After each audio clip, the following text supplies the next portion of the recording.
deles, vendo-se curado, voltou glorificando a Deus em alta voz. Prostrou-se aos pés de Jesus e lhe agradecia. E era um samaritano. Jesus lhe disse: não ficaram curados todos os 10? Onde estão os outros 9? Não se achou senão este estrangeiro que voltasse para agradecer a Deus? E acrescentou, juntos: levanta-te e vai, tua fé te salvou. Palavra da salvação. Meus irmãos e minhas irmãs, essa parada no texto, tema desse acampamento, quem teve a graça de ouvir Prado Flores, percebeu que foi uma parada estratégica. Se você observar bem, e aí a gente entende como é que o Espírito Santo age. Eu preparei esse acampamento lá em Santa Catarina, onde eu moro. Prado Flores preparou a sua pregação lá no México. E se você observar, embora tenhamos escolhido textos distintos, todos os temas principais que aparecem na cura de Bartimeu, aparecem aqui na cura dos 10 leprosos. Inclusive os verbos usados são os mesmos. E até a sequência. Sinal que o Espírito Santo quer de fato fazer entrar no coração de cada um essa palavra-chave desse acampamento. E a palavra-chave é levanta-te. Não é levanta-o. Não é levanta-lhe. É levanta. Que isso significa? Que cada um precisa achar um jeito de se levantar. Podia também ter dado outro tema, mexa-se. Não foi isso que aconteceu com o cego? Enquanto o cego estava parado, o que aconteceu com ele? Nada. Ele ficou lamuriando, lamuriando, lamuriando, gritando feito um condenado, se acomodando com aquela capa pesada nas costas. Mas quando Jesus o chamou, e eu disse, e por isso pedi que vocês repetissem comigo a segunda parte do versículo 14. Tem 3 verbos nessa frase. Uma frase desse tamanho precisaria de tanto verbo. Ainda mais um autor feito Lucas, que era um artista. Releia de novo essa a segunda etapa do versículo 14. E quando iam andando, ficaram curados. Repita. E preste atenção. E quando, não é enquanto, é e quando, no momento em que foram andando. Para que São Lucas precisava de botar 3 verbos numa frase de 5 palavras? Quando eles ficaram curados, 3. Quando eles iam, já é verbo. Ia não é verbo não? Verbo ia. Andando não é verbo? Ficaram não é verbo? Então, de 6 palavras, sobrou 3 que não é verbo só. Quando eles e curados. Para que tanto verbo? E que tipo de verbo? Verbo de movimento, que tira a pessoa da estagnação. E quando eles iam andando. E outra coisa interessante, andando está no gerúndio. Se está no gerúndio, já significa que era movimento. Gerúndio é um verbo de movimento. Vocês viram hoje de manhã, quando o Prado Flores falou do cego, Qual era a atitude principal do cego Bartimeu às margens da estrada de Jericó? Não. Ficava sentado? Não, diz que ele estava sentado, mas tinha uma coisa que ele estava fazendo. Está no gerúndio lá também. Ele estava lá mendigando. Olha só que coisa impressionante o autor. Foi São Marcos que escreveu isso. Nos colocar, como é que ele pode estar em movimento parado? Mendigando significa que ele está parado, ele está só no venha a nós. Que ele acabou se colocando num movimento de ficar parado. Ele acostumou a ficar cansado porque acostumou a ficar parado. Aqui é bem o contrário. E quando eles iam andando, ficaram curados. Causa número 1 pelas quais muitos de nós não estamos curados ainda. Porque a pessoa está esperando. Se Deus nosso Senhor me ajudar. Padre, o senhor reza para mim que se eu ganhar na loteria, eu quero fazer uma doação para a comunidade. Não quero a sua doação. Inclusive, se você ganhar na loteria, aí que eu não aceito um centavo. Dinheiro roubado, o que eu vou querer esse dinheiro? Para um ganhar 1 milhão tem que perder? Isso é um absurdo. Sabe, meus irmãos, nós não tomamos posse da graça de Deus porque ficamos na espera. Que coisa espetacular! Quando é que Jesus curou esses leprosos? Eu terminava a pregação da manhã dizendo que parecia que Jesus estava preguiçoso, que Jesus não quis fazer nada. Aliás, ali a única coisa que ele fez foi falar. Quem teve que fazer toda a obra foram os 10 leprosos. E aquele que teve a coragem de fazer a obra completa, esse teve a cura completa. Muitos de nós aqui já tivemos a cura dos 9 antigos leprosos. Muitos de nós aqui já demos passos. Mas não pensem vocês que a cura pela cura coloca a pessoa no movimento da graça de Deus. Eu não sei quantas pessoas já foram curadas desde que eu trabalho nesse ministério de cura, principalmente no interior. Já perdi a conta. Mas, no entanto, dificilmente você reencontra essas pessoas. Porque muitos vêm, são curados e depois que são curados, voltam para o pecado. Alguns até querem a graça de serem curados para continuar pecando. Sim, faz novena para continuar pecando. Uma vez eu conheci uma moça, ela não era bem moça, já fazia muitos anos que tinha sido moça, foi trabalhar numa zona. E sabe como é que ela nos conheceu?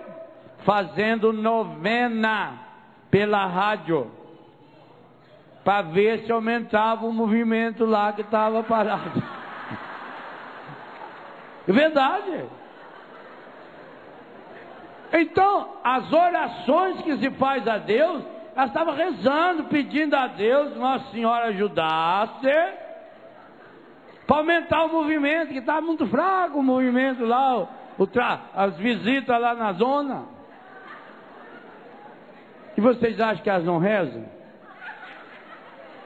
Parece que Deus me ouviu, mandou um homem tão bom, deu até uma gorjeta, Deus lhe pague. Não é assim? É. E você, por acaso, depois que foi curado, nunca mais pecou? Então não joga pedra nos outros, sua besta. Todos nós aqui, que já fomos curados, quantas vezes continuamos no pecado? Ou você não peca mais? Se não peca, por favor, peça que traga até mim o seu atestado de óbito. Por isso, São Lucas é espetacular. Que hora acontece a cura desses leprosos?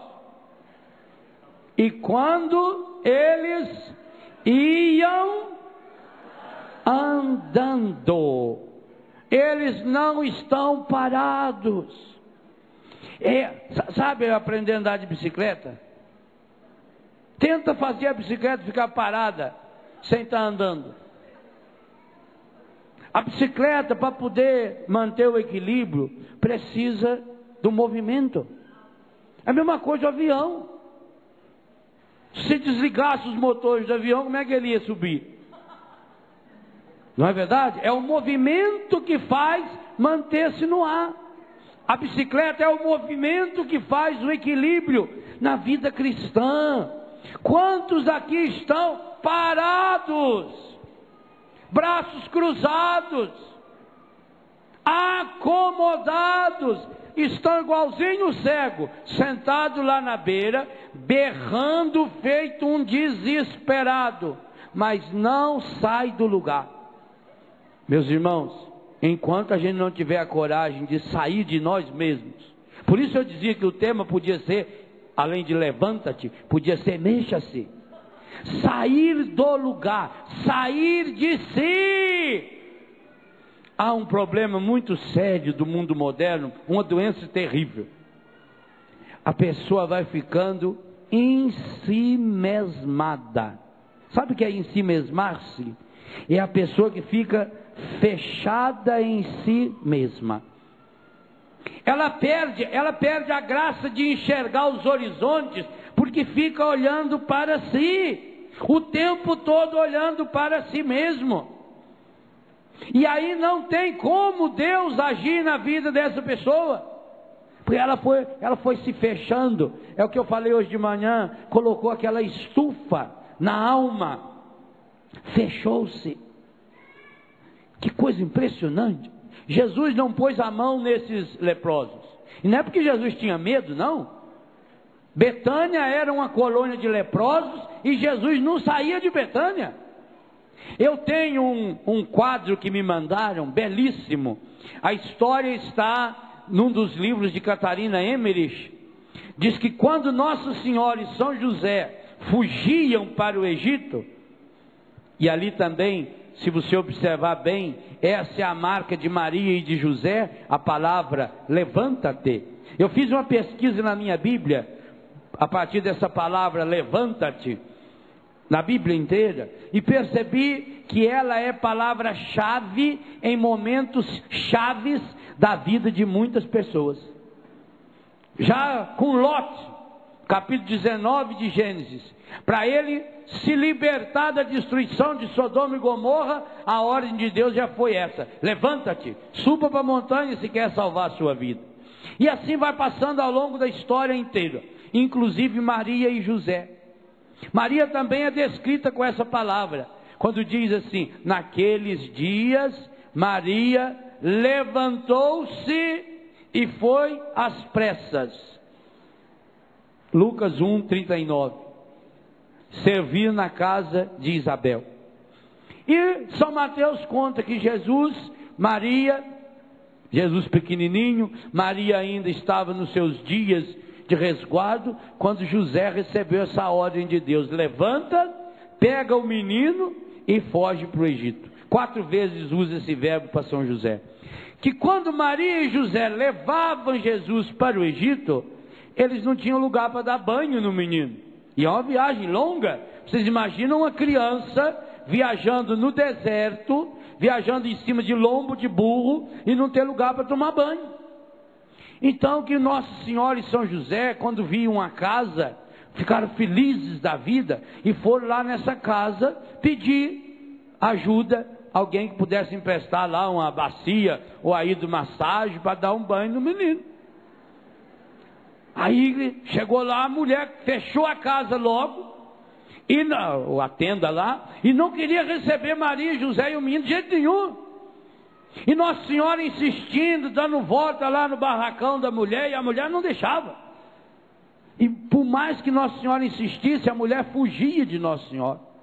Mas por que será? E Nossa Senhora falava: nós somos gente boa, ainda não temos a fama, mas um dia da vocês vão ser famosos ainda. Vocês vão ver a nossa história, vai ficar conhecida ainda, eu vou aparecer muito ainda, né? Nossa Senhora não tinha know-how, não tinha cartão de visita, não telefonou antes avisando que quem queria aceitar, ela era uma estranha. Então Nossa Senhora, pensando que aquela mulher não queria recebê-la porque achava que ela era bandida, E explicando, nós somos gente boa, nós somos gente simples, nós somos de tal lugar, estamos indo para tal lugar. Aí a mulher não queria nem falar. E tanto Nossa Senhora insistiu, que a mulher pôs a cara para fora da porta. E contou por que ela não estava deixando se aproximarem dela. É porque ela era uma leprosa. Ali morava uma família de leproso. Ela, o marido que era ladrão, e o filhinho também leproso. Por isso eles não podiam receber ninguém. Mas Nossa Senhora disse, não tem problema. Insistiu, entrou dentro da casa da mulher, deu banho em Jesus, usou ainda lá a gamela do menininho, do bebê. Segundo a tradição, a história é muito bonita, esse bebê chamava-se Dimas. O pai dele era ladrão, depois ele se tornou ladrão também. Só que Dimas é aquele que vai estar na cruz do lado de Jesus e vai pedir a salvação. Então, segundo Ana Catarina Emmerich, o Dimas começou a salvação dele quando ainda ele era criança. Então, Nossa Senhora, junto com essa mulher, deu banho no menino.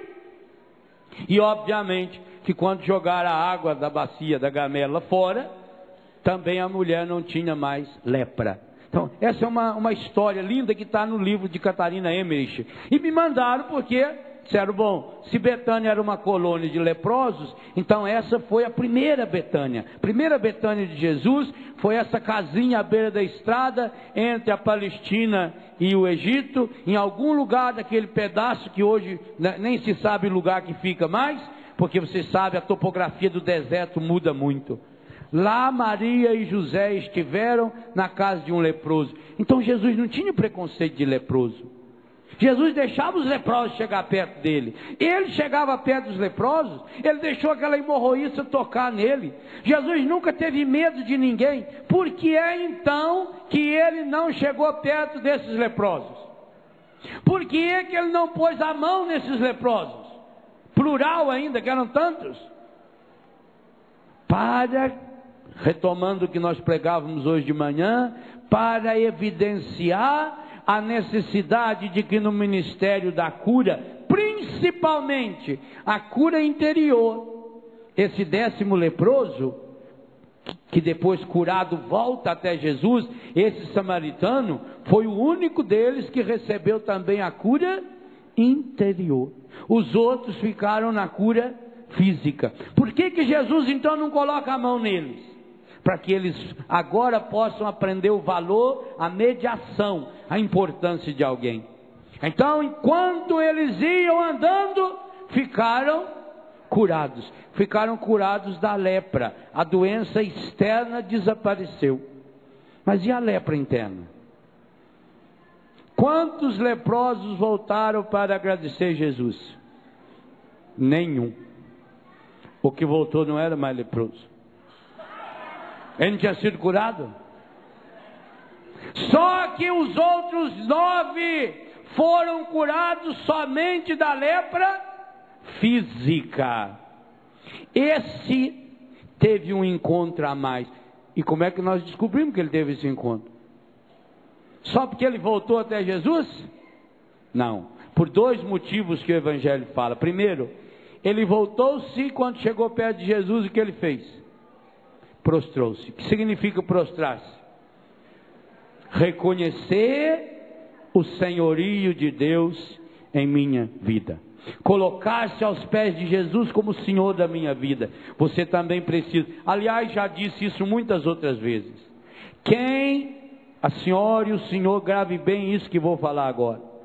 Quem não aprender a se prostrar diante de Jesus, vai ser um eterno prostrado diante da vida. Quantos aqui estão prostrados? Cansado de estar cansado? Isso é prostrado. Eu estou prostrado. Eu estou que não aguento. Eu estou cansado.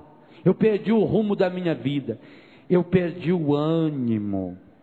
Quanta gente jovem, desanimada, que perdeu a perspectiva de viver. O grande drama, meus irmãos, está aqui dentro.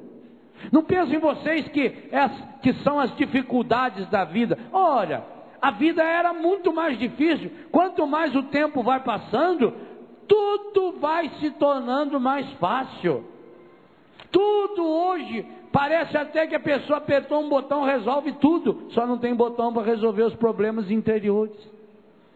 Primeira coisa que nos mostra que esse homem teve a linda graça da cura interior. Ele prostrou-se diante de Jesus.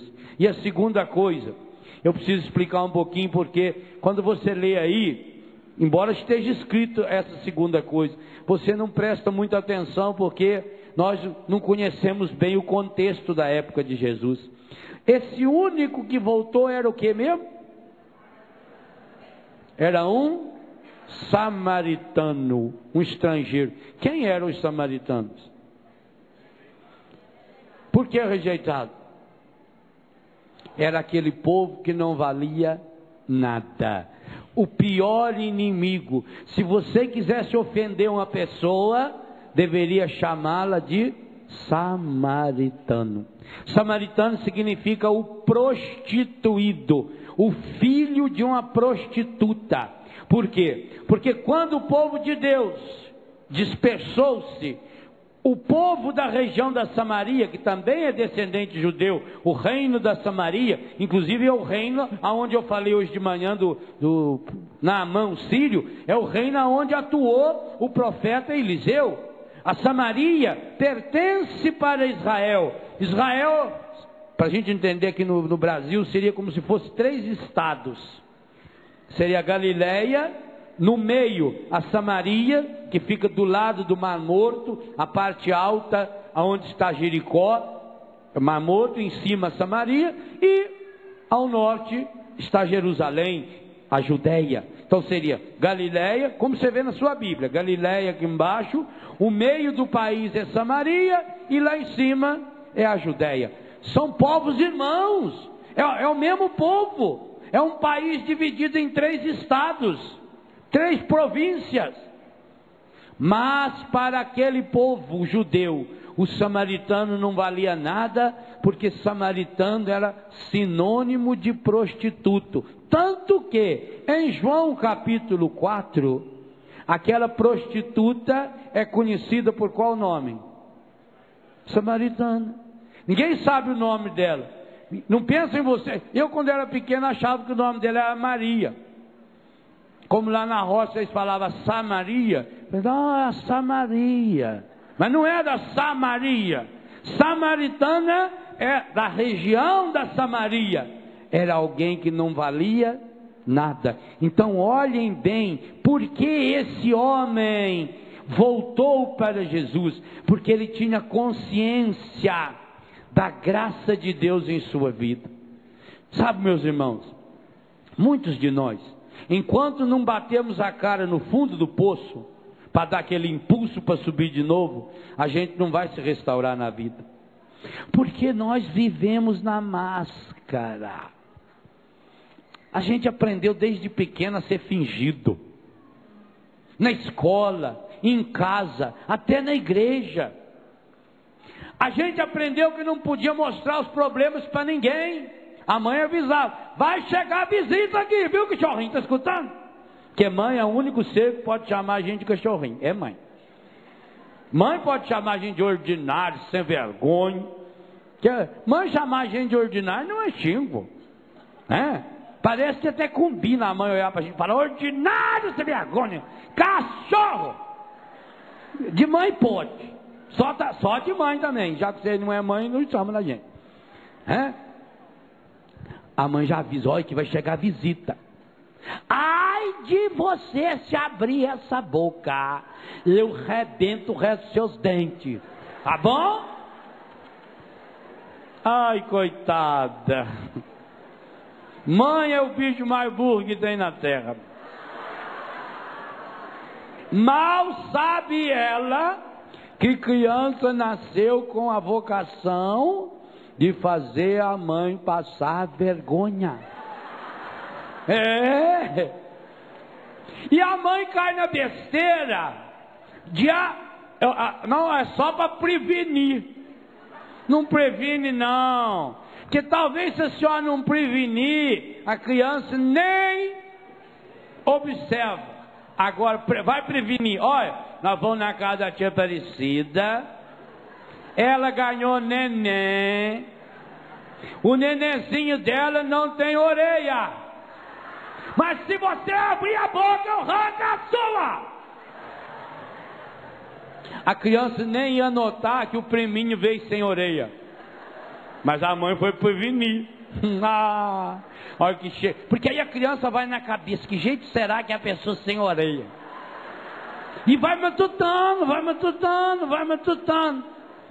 Aí chega lá, a tia pôs um coelho assim por cima, tapando aqui, feito Nossa Senhorinha.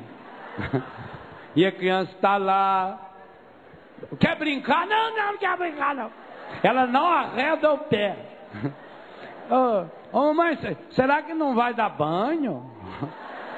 Não vai pôr fralda? Quer ver sem o capuz. E aí fica olhando. Chega na beira do berço, faz que está brincando aqui assim, vai aqui do ladinho, vai deslizando o dedo. Aquilo coça na mão e a mãe só dá sinal. E aqui, vai chegando perto. Ô tio, posso brincar com ele? Não! Criança, desde pequenininho, treinou o quê? Finge. Chegou visita, finge. Vai na igreja, finge. Vai na escola, finge. Por isso que passa vergonha. Porque a criança, ela finge só um pouquinho. Criança não consegue ser fingida de tudo assim, não consegue. Por isso que a senhora descobre que as crianças fez coisa errada. Ela chega assim, descochada, né? Aonde o senhor foi? Nada. E aí a criança já põe a mão aonde está escondendo. Quer ver se ela cortou o braço? Ela... É porque ela tem medo de curar com... A minha irmã tinha medo de mertiolate. Ela preferia ficar com machucado, amputar a perna, do que colocar mertiolate. E ainda quando ia pôr mertiolate, tinha que falar, mas isso é uma sopra. Sopra? Que soprando dói mais. Mas a pessoa tem a ilusão de que não dói. Então a gente aprendeu a ser fingido. No mundo de hoje, então, aí que piorou. Diante de quem você pode tirar suas máscaras? Acontece que, de Deus, diretamente com Ele, você vai me desculpar, mas você não consegue conversar. A não ser que você já esteja num estágio muito elevado, que já esteja dando assistência técnica para a Santíssima Trindade. E pela sua cara não me parece ser o seu caso. Me parece que você ainda está meio dependendo de Deus. Aonde você vai buscar esse refúgio? Diretamente? Esse é o erro, gente. A maior vitória do encardido é levar a pessoa a fechar-se, a ensimesmar-se, a individualizar-se, a perder os seus contatos. Porque aí eu não tenho diante de quem eu posso tirar minhas máscaras. E não adianta. O Papa, Sua Santidade, o Papa, está no hospital. Ué, ele não é o Papa? Não é a maior autoridade da igreja? Será possível que o Papa não tem poder suficiente para mandar um secretário dele ir no microfone lá da Rádio Vaticana e pedir médicos católicos do mundo inteiro que pudessem ir no Vaticano para atender o Papa? Mas o Papa tem que sair do Vaticano e ir lá para o hospital. Fica quietinho. Os médicos disseram para ele, vai ter que fazer uma cirurgia aqui no senhor. E ele só pediu um papel e escreveu, continuo sendo inteiramente da Mãe de Deus. Não adianta. Ele é o Papa, ele é de uma santidade espetacular, ele sim é um homem que conversa diretamente com Deus, nós sabemos disso pela vida que ele leva, mas ele precisa do médico, ele precisa da enfermeira, que vai lá, coloca o tubo, coloca o alimento, coloca o remédio na veia dele. Não adianta. Você também precisa, meu irmão. E sabe o que eu tenho pena de muitos de vocês? Porque vocês não têm diante de quem tirar as máscaras.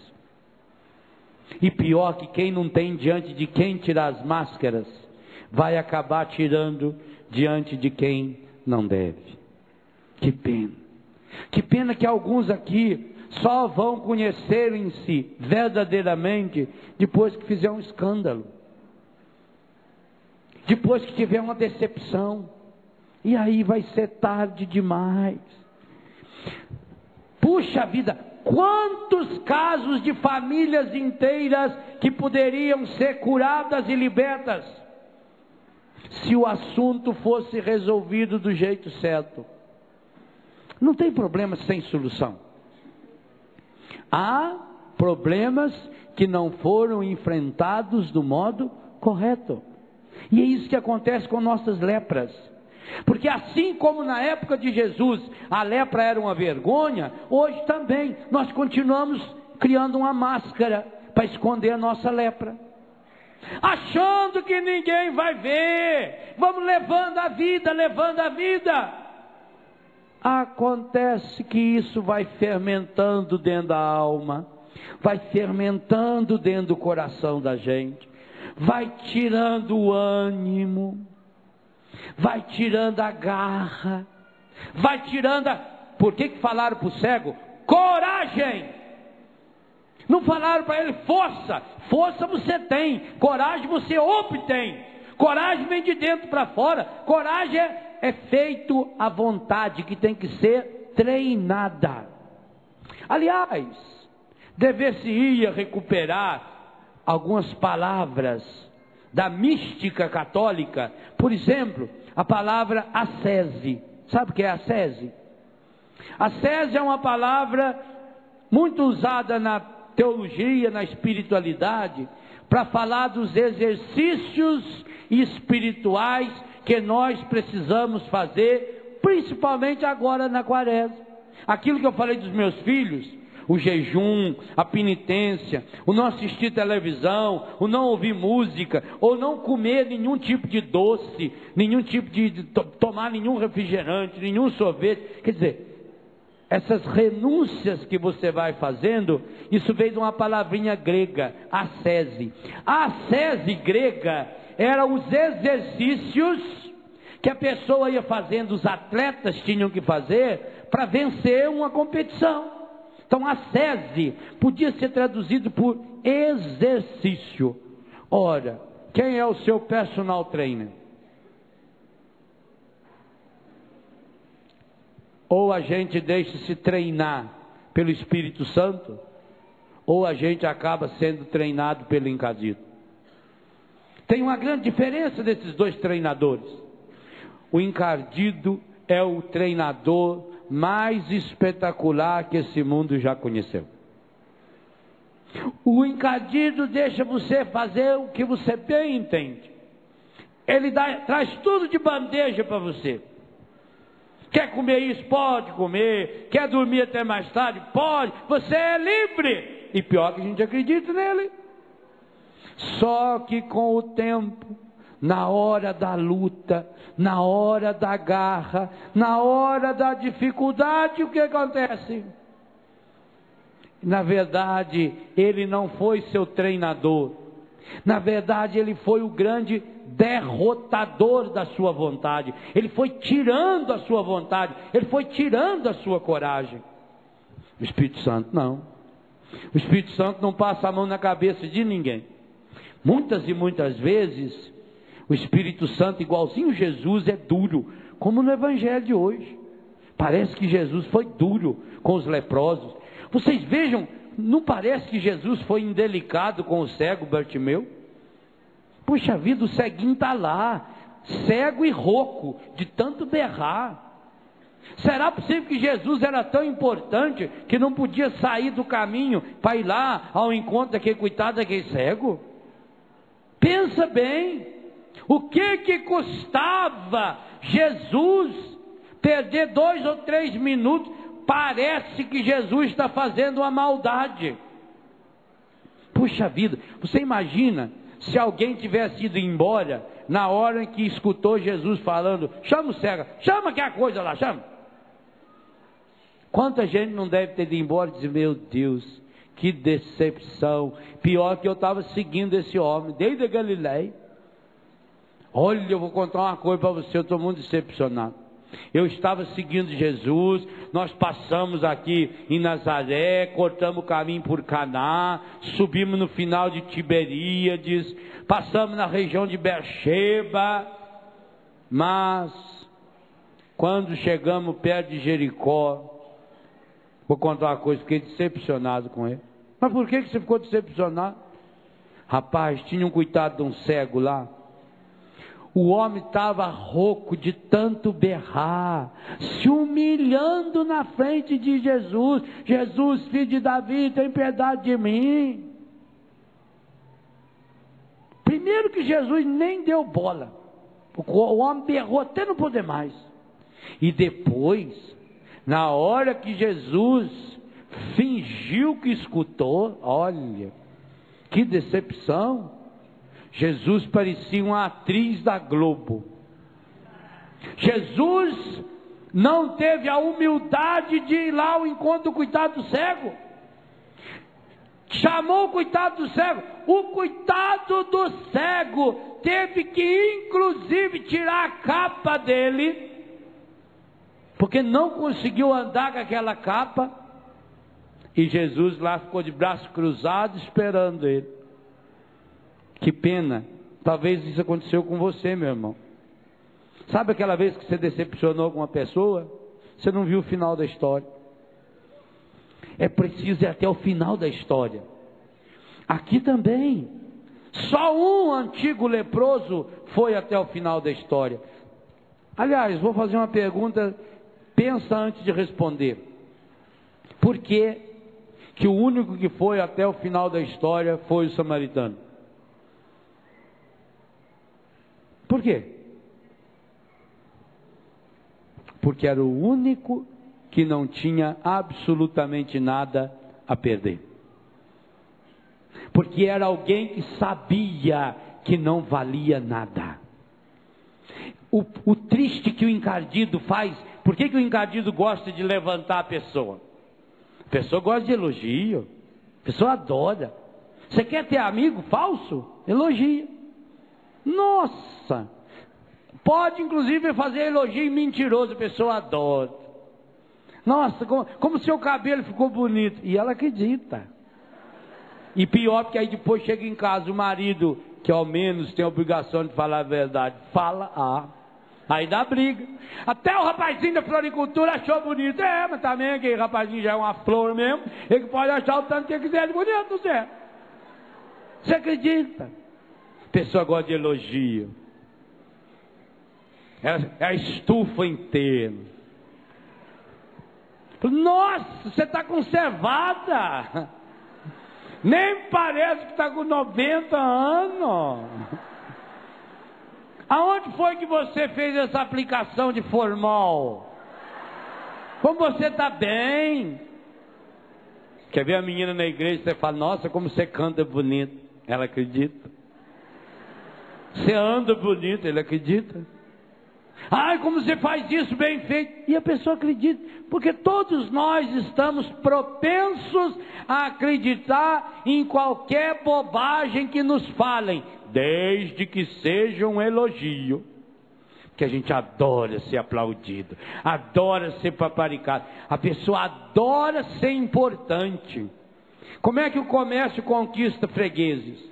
Se você continuar comprando nessa loja, você vai ganhar um cartão que vai dar a você direito de você ganhar desconto, porque agora você vai ser um cliente VIP, e você acredita. Malemar sabe o tanto que está pagando para ter aquele cartão, que primeiro eles aumentam 600%, depois te dão 10% de desconto, você fica feliz da vida que é teu cartão.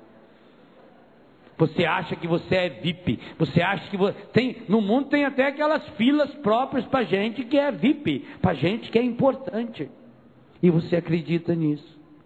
Aí, quando você está diante de um milagre fabuloso, você fica do lado da maioria. Meus irmãos, eram 10, eu já disse hoje de manhã o que significa esses 10. 9 só ficaram com a cura física. Não é decepcionante? Talvez por isso que Jesus colocou para eles a mediação do sacerdote, porque eles precisavam fazer uma caminhada de conversão.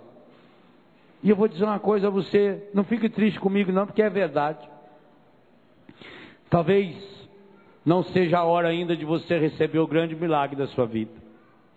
Talvez não seja nesse acampamento que você vai receber o grande milagre da sua vida. Agora, uma coisa eu sei, você nesse acampamento pode dar um passo decisivo para receber a grande cura da sua vida.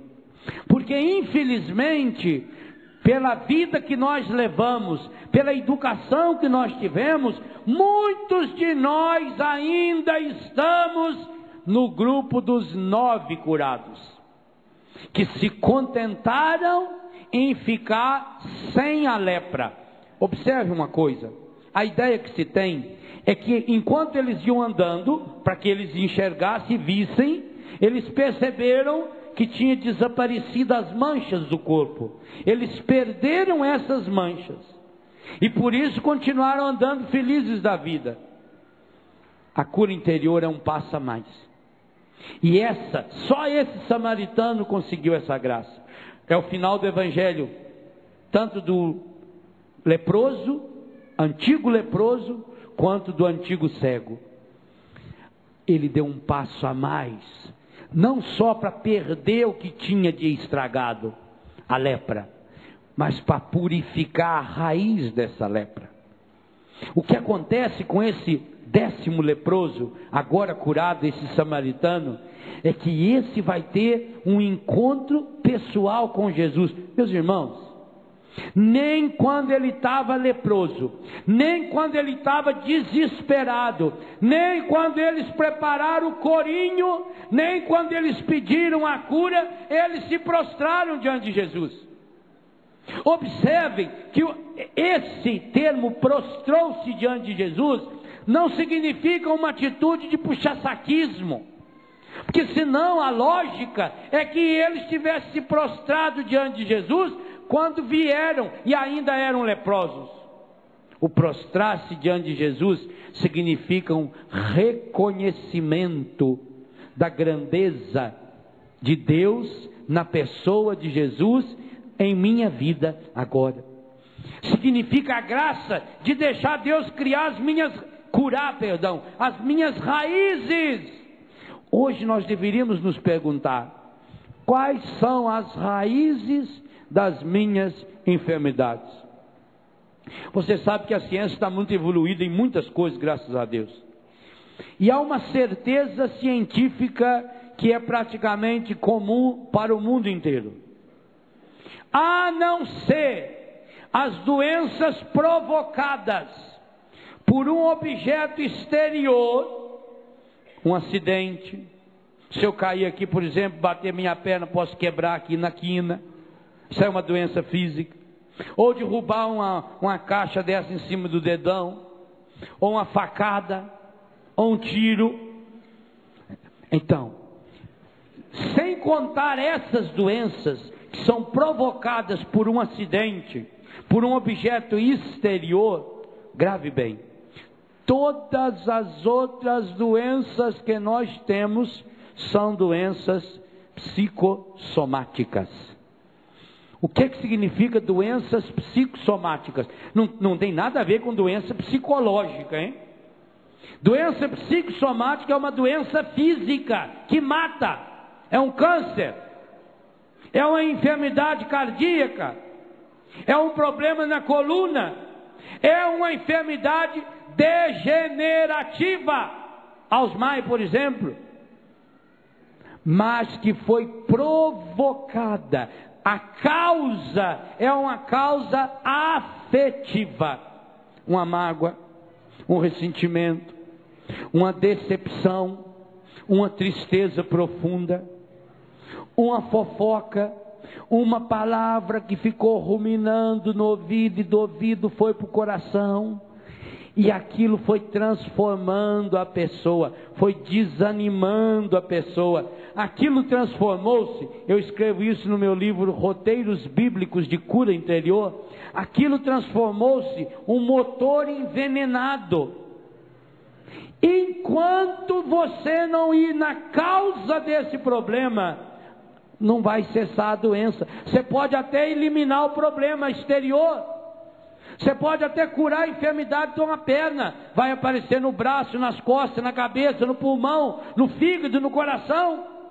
É preciso ir na raiz.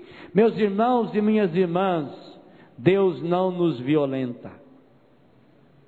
Porque Jesus só falou o que falou desse samaritano para ele? Porque Jesus já não fez o serviço completo? Porque na hora em que vieram os 10, Jesus não usou a expressão do final desse evangelho: levanta-te e vai, tua fé te salvou. Por que Jesus questiona: não ficaram curados todos os 10? Esse único que voltou samaritano não foi o único curado. Jesus mesmo está dizendo, versículo 17: não ficaram curados todos os 10? Onde estão os outros 9? Não se achou senão esse estrangeiro que voltasse para agradecer a Deus. Por que Jesus fez essas 3 perguntas? Para nos dar uma triste verdade. E por isso que eu não sei de qual grupo você está fazendo parte. O grupo dos 9 ou o grupo do 1? Para ser desse grupo com 1 é muito difícil, porque é preciso tirar essa máscara. E aí tem uma coisa importantíssima que o tema desse acampamento está ensinando: ninguém poderá fazer isso por você. O tema não é levanta-o, é levanta você mesmo. Você precisa se levantar. Você precisa achar, sei lá, se é um cabo de aço para ir se amarrando. Você vai precisar arrumar naquela hora uma bengala ou uma cadeira, ou achar alguém que ajude você. Mas você tem que tomar essa decisão. Essa decisão só você pode tomar por você. Levanta-te. Para levantar-se, que coisa impressionante. Jesus só disse para ele se levantar depois que ele se prostrou. Por que antes, quando eles estavam berrando lá na beira da estrada, em corinho: Jesus, tem piedade de nós, cura nós aqui, olha nós aqui? Por que Jesus já não deu a cura completa para eles? Porque eles precisavam ir, começar a caminhada. Enquanto iam e quando iam andando, ficaram curados. Ele vai precisar parar, ele precisou voltar. Vejam que aparentemente parece que esse samaritano estava perdendo tempo. Aliás, aparentemente parece que é o único que não estava obedecendo Jesus, porque Jesus tinha dado uma ordem para eles: vão se apresentar ao sacerdote. E por que ele voltou para desobedecer Jesus? Não, ele não podia desobedecer Jesus, porque se ele desobedecesse Jesus, ele perderia a graça da cura que ele tinha acabado de receber. Mas Jesus não tinha dito para eles: vão se apresentar. E eu de manhã ainda lembrei, está no singular: vão se apresentar ao... Por que Jesus deu essa palavra no singular, se o que mais tinha ali era sacerdote? E os sacerdotes que cuidavam da lepra eram pelo menos uns 7.000 sacerdotes. Tinha pelo menos 7.000 sacerdotes em Israel que estavam habilitados a dar um diagnóstico de lepra, como também tinha pelo menos uns 7.000 capacitados para realizar a operação da circuncisão. Se eram 7.000, por que Jesus dá a ordem no singular? Não era para pegar o sacerdote de plantão, não existia sacerdote de plantão para isso. Acontece que esse homem samaritano foi o único que percebeu que o único sacerdote diante do qual ele poderia se apresentar inteiramente com a lepra de fora e a de dentro era o próprio Jesus. Então ele volta para Jesus. Ele não desobedeceu Jesus. Ele no caminho, quando aconteceu a cura, ele caiu em si. É igualzinho o filho pródigo. Para aí, não é para lá que eu tenho que ir, não. Eu estou indo lá para aquele sacerdote, não. Eu estava diante do único sacerdote. Sacerdotes, dom sagrado. Ele é Jesus. Então imediatamente ele volta. E como é que nós sabemos que ele reconheceu que Jesus era o único sacerdote diante do qual ele deveria se apresentar? Ele chegou e se prostrou. Hoje eu queria convidar você a se prostrar diante de Jesus. Na missa e hoje à noite na adoração. A oração hoje que nós vamos fazer à noite diante de Jesus vai ser exatamente seguindo esse roteiro. Pode até ler muitas vezes esse texto depois da missa até na adoração. Ah, como seria maravilhoso se além de todos nós aqui formos curados das lepras que nós temos, se alguns de nós tivéssemos a graça de um encontro sacerdotal com Jesus. E você pode começar esse encontro agora. Prostra-se diante de Jesus agora. Não com o seu corpo. Isso não é muito difícil. Prostra a sua alma diante de Jesus. Feche os seus olhos um pouquinho. Também você que está em casa. Também você que acompanha pela Web TV, em tantos países do mundo. É para você, meu irmão, é para você, minha irmã. Você que também é estrangeiro, feito esse samaritano. Tenha coragem agora de aonde você se encontrar. Na situação que você se encontrar. Com a dor, com a tristeza, com a angústia, com as decepções que você estiver vivendo. Tenha coragem agora de reconhecer-se diante do Senhor, igualzinho esse samaritano. Senhor, eu vim também para pedir a cura da minha lepra, das lepras da minha vida, da minha história, das lepras do meu pecado, das consequências dos meus pecados. Eu vim, Senhor. Eu vim atraído, Senhor, até mesmo pelo corinho dos meus irmãos, companheiros de lepra. Ao menos, Senhor, na doença, a gente vai aprendendo essa solidariedade dos outros doentes. Eu vim, Senhor, disposto a obedecer a sua palavra, para mostrar-lhe o meu coração ferido, machucado, leprosado, estragado por tantas coisas, Senhor, as quais deixei me levar ao longo da vida. E eu obedeci sua palavra. É por causa da sua palavra que eu vim, Senhor. Hoje eu me apresento a ti, Senhor, como um desses leprosos, com meu coração e a minha alma feridos, machucados pelo desamor e pelas consequências dos meus pecados. Hoje eu me apresento a ti, Senhor, nas debilidades da minha própria fraqueza, porque reconheço, Senhor, reconheço quanto já vivi, quanto já estive longe da tua graça. E agora quero me aproximar dessa graça. Quero pedir hoje, Senhor, a grande graça de prostrar-me única e exclusivamente diante de ti, o único sacerdote diante do qual eu posso prostrar-me.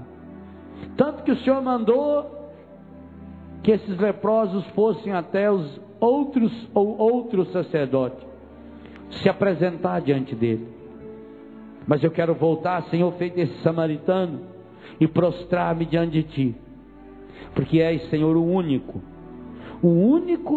diante do qual eu posso prostrar-me, porque quando prostro-me diante de ti, a palavra que escuto é uma palavra de força.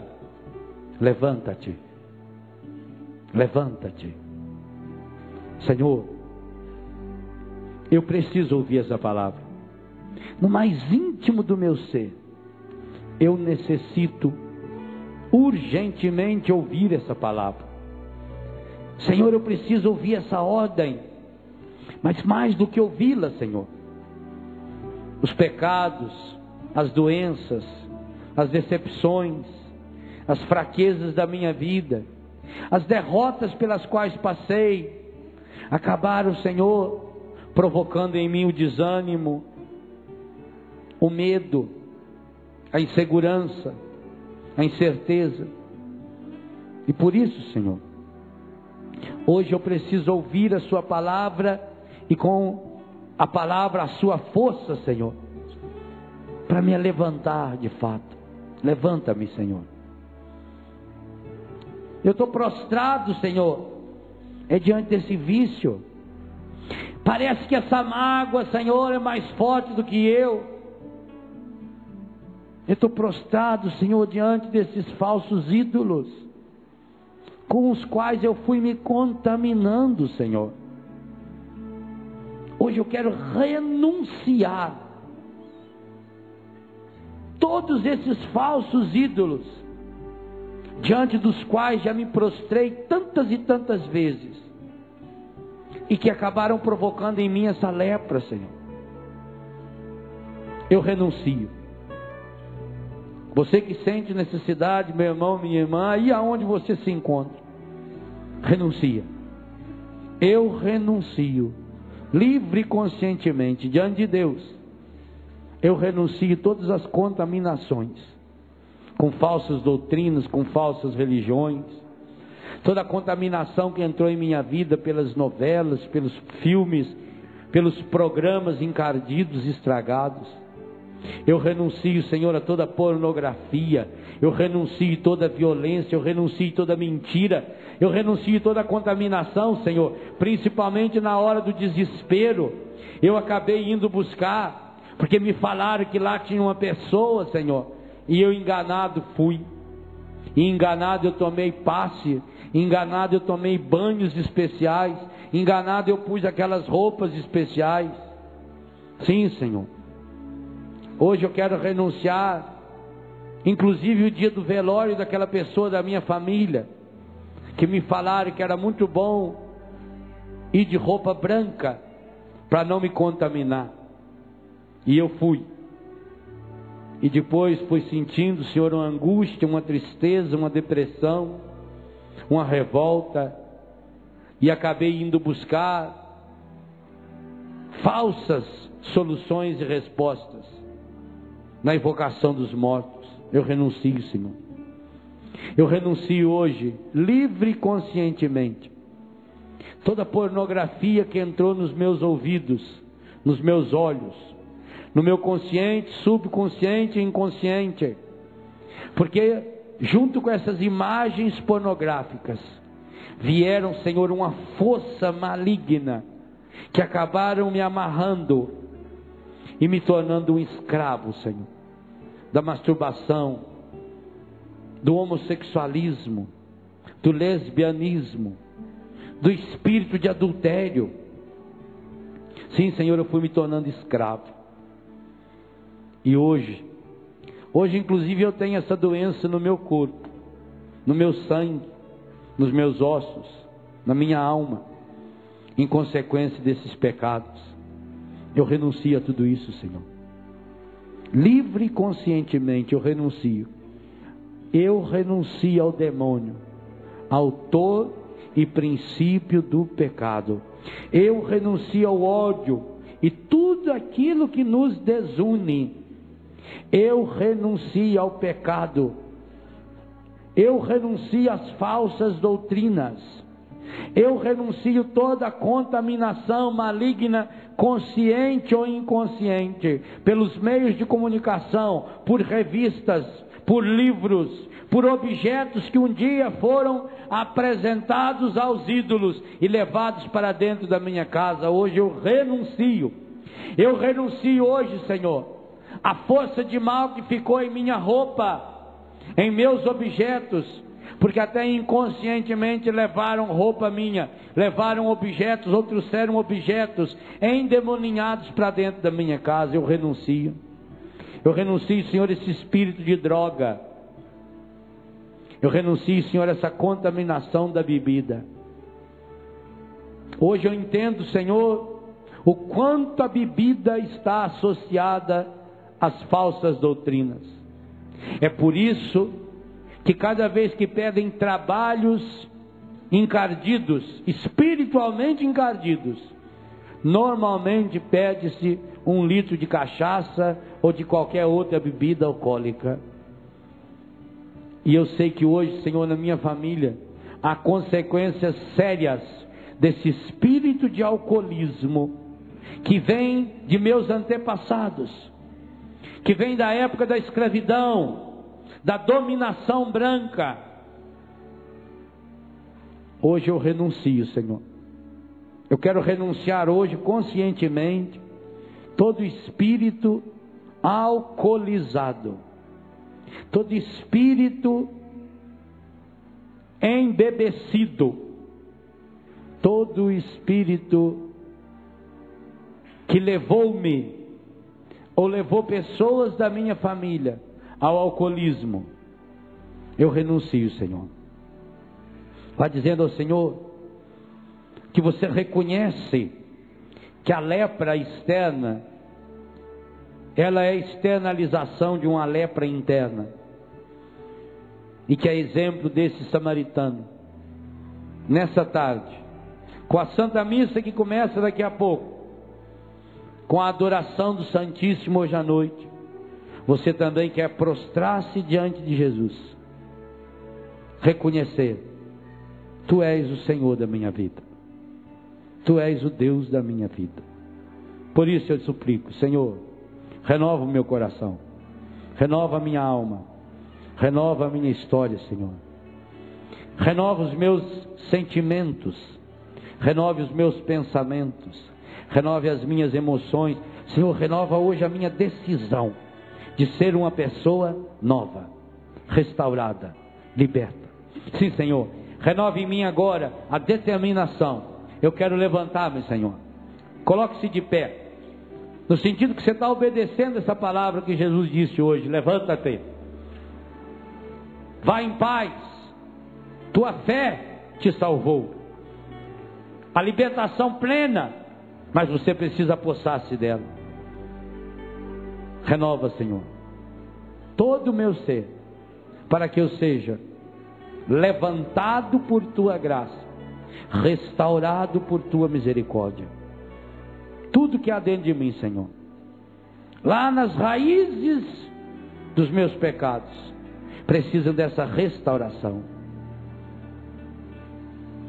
Porque tudo que há dentro de mim, diga do fundo da alma, precisa ser curado, Senhor. Porque tudo que há dentro do meu coração precisa mais de ti. Levanta as suas mãos, se assuma e diga: porque tudo que há dentro de mim precisa ser mudado, Senhor. Porque tudo que há dentro do meu coração precisa. Feche os seus olhos, vamos encerrar esse momento soltando a voz. Siria lavandaria lavaria lavaria lavaria lavaria. Kundara bandara bandara vaya lavaria. Suria lavaria lavaria lavaria lavaria lavaria. Kundara